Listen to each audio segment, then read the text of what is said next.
Você já deve ter ouvido falar muito a respeito da testosterona, um hormônio que é extremamente importante para o desempenho sexual masculino e também para a saúde em geral do homem. Mas eu tenho certeza que você nem imagina a quantidade de homens que fazem exames para dosar a sua testosterona. Os valores vêm ali dentro dos limites de referência do laboratório. Esses homens levam esses exames para os seus médicos, que concordam que os valores estão bons, e na realidade eles não estão. Eles estão baixos e esses homens têm, na verdade, uma falta de testosterona. A quantidade de pacientes que eu atendo que estão nessa situação é extremamente alta. Mas como assim? O que está acontecendo? Como que esse valor está alterado?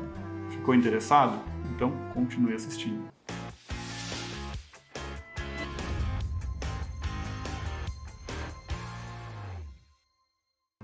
Bom, meu nome é Paulo Esteves, eu sou médico urologista e andrologista e hoje a gente vai se aprofundar no item que é extremamente importante, que é os valores normais de testosterona. Antes de a gente ir mais a fundo nesse mistério da testosterona, vou pedir para você deixar aqui sua curtida e se inscrever no canal, para a gente continuar crescendo e produzindo conteúdo importante para a sua saúde. Para ter essa conversa aqui, nós vamos nos basear nos artigos científicos publicados com maior impacto, maior índice de credibilidade e os mais recentes que nós temos disponíveis na literatura mundial. Em primeiro lugar, vamos entender um pouco então o que é a testosterona. A testosterona é um hormônio que atua em diversas partes do nosso corpo, em diversos sistemas diferentes. Ela é chamada, muitas vezes, de um hormônio sexual masculino, mas na verdade ela também atua no organismo da mulher. E ela possui um papel realmente muito importante no sistema sexual e reprodutivo do homem. Mas além disso, ela também atua em todo o organismo, por exemplo, estimulando a produção de hemoglobina, de hemácias. Ela atua fazendo uma maior construção de músculos, um anabolismo e uma queima de gordura maior, ajuda a manter a massa óssea e até o humor. Até no humor ela tem um efeito, podendo melhorar aí o humor, melhorar memória, cognição. Então é um hormônio que atua de maneira geral em todo o organismo. Na parte sexual é muito conhecido seu efeito por estimular a libido, melhorar o desejo sexual e, portanto, influenciar também na ereção. Além disso, ela participa da produção de espermatozoides dentro do testículo e ela está vinculada diretamente com todo o desenvolvimento masculino, desde o estágio ali gestacional até na puberdade e manutenção disso durante toda a vida do homem. E muito se fala hoje em dia a respeito da falta de testosterona, a deficiência desse hormônio, ou como é muitas vezes chamado de andropausa. A gente sabe que de fato a testosterona costuma cair com a idade, mas a gente sabe também que ela não cai necessariamente apenas pela idade, mas sim por algumas comorbidades, algumas condições que aparecem com a idade, com o envelhecimento. Então, por exemplo, a obesidade, diabetes, hipertensão, toda a síndrome metabólica são condições que costumam levar à deficiência de testosterona ou hipogonadismo, que é como um outro nome que ela pode ser chamada, e não diretamente apenas pelo envelhecimento, mas porque essas condições são comuns em homens mais velhos. E quais são os sintomas que essa deficiência de testosterona pode causar? A gente tem uma gama de sintomas enorme, tá? Mas os sintomas mais conhecidos são a falta de desejo sexual, a queda da libido, problemas de ereção, a disfunção erétil.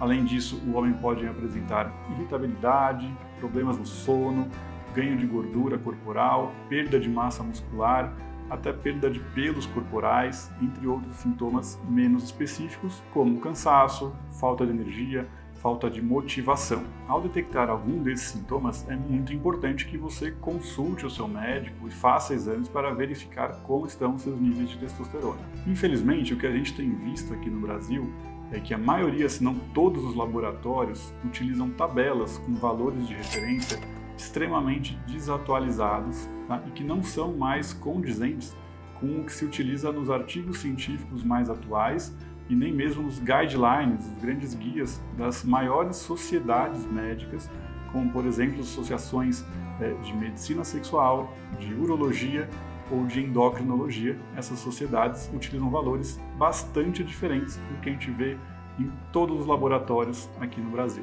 Então, aqui, sem citar nomes, a gente costuma ver valores mínimos, valores inferiores ali da referência do laboratório, como o limite da normalidade, às vezes na faixa de 240, 260, alguns até mais baixo do que isso, até 180, como se fossem os valores mínimos normais, e apenas abaixo disso seria considerada uma baixa testosterona, uma deficiência de testosterona.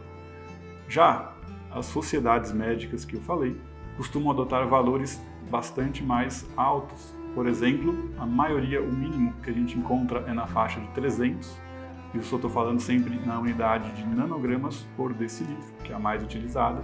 Então, todos costumam utilizar pelo menos 300 nanogramas por decilitro, alguns 350 nanogramas por decilitro, e outros até 400 como limite inferior da normalidade. E por que então estamos adotando valores mais altos como os limites inferiores, mas extremamente mais altos do que os laboratórios ainda utilizam por aqui? Bom, baseado em alguns estudos grandes e importantes da última década, nós vimos que, para homens jovens, por exemplo, valores abaixo de 400 já estão relacionados com alguns sintomas de falta de testosterona. Inclusive, tem estudos em que homens com valores acima de 300, mas ainda abaixo de 400, que foram tratados, apresentaram melhora dos sintomas, comprovando ainda mais que esses valores eram baixos para eles. Ou seja, valores abaixo de 400, dependendo da idade do paciente, pode sim significar uma falta de testosterona. Outros estudos também evidenciaram o seguinte, que os sintomas de testosterona vão aumentando de número e de gravidade, de intensidade, progressivamente, com a queda dos valores da testosterona. Ou seja, quanto mais baixo tiver a testosterona, maiores e mais intensos vão ser esses sintomas. Então, apesar de ser um pouco óbvio, isso é importante para que você perceba que, às vezes, com 300, 350, os sintomas não precisam ser necessariamente tão intensos. Você não precisa buscar um homem que está completamente sem libido, sem ereção, disfunção erétil, sem motivação, sem energia, todos aqueles sintomas. Às vezes os sintomas serão mais leves, porém, conforme esse valor vai caindo, os sintomas vão piorando. E a gente não precisa necessariamente que o homem esteja ali arrasado com os sintomas, valores abaixo de 300, para aí sim começar a considerar tratar esse paciente. Um dos grandes estudos realizados também sobre esse assunto viu que muitos dos sintomas surgiram entre a faixa de 320 a 375, uma faixa que ainda está dentro do limiar considerado como normal por todos esses laboratórios e até algumas das sociedades médicas que eu citei.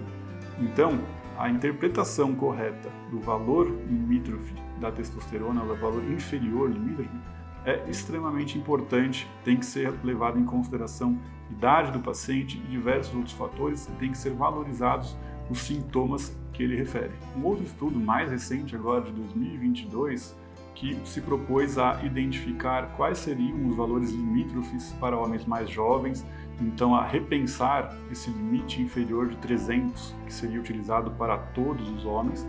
Ele chegou a conclusões muito importantes, analisando toda a variação de testosterona de homens saudáveis, sem sintomas, pegando aí a variação dos 20 até os 44 anos, também que a faixa média considerada normal de um homem de 20 anos é bastante diferente de um homem de 40 anos.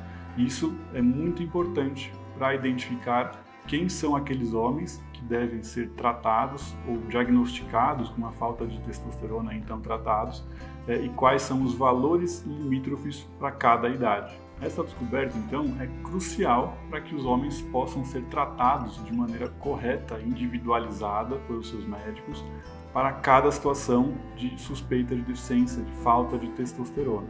Não é mais suficiente a gente esperar que todos os homens caiam abaixo de um determinado valor, como por exemplo 300 ou até menos, se a gente for se apoiar em algumas tabelas de referência de laboratórios, para aí sim finalmente começar a fazer esse diagnóstico e pensar se vale a pena tratar ou não. Isso não é mais suficiente. A gente precisa interpretar os valores de acordo com a idade desses pacientes, a faixa etária deles, e também com a presença de sintomas ou não. Ou seja, hoje nós entendemos que os sintomas de baixa testosterona vão surgindo conforme os valores vão caindo e que nós não devemos esperar ele ficar extremamente baixo para intervir, para fazer algum tratamento, é que esses valores são diferentes dependendo da idade de cada paciente e que, em geral, são mais altos quanto mais novo for o paciente. Ter esse conhecimento a respeito dos valores normais e os valores limites inferiores para os níveis de testosterona é fundamental para a sua saúde, não apenas para a sua saúde sexual, mas também para a sua saúde em geral, para a sua saúde cardiovascular, para manter uma boa composição corporal e até para a sua saúde mental. Bom, agora que você conhece a verdade sobre os níveis de testosterona, não deixe esse conhecimento apenas com você. Ajude a espalhar essa informação compartilhando esse vídeo com amigos e familiares. Aproveite mais uma vez e deixe a sua curtida no vídeo, se inscreva no canal e ative as notificações clicando no sininho para você sempre receber um alerta quando um novo vídeo sair. Por hoje é isso, cuidem-se e até o próximo vídeo.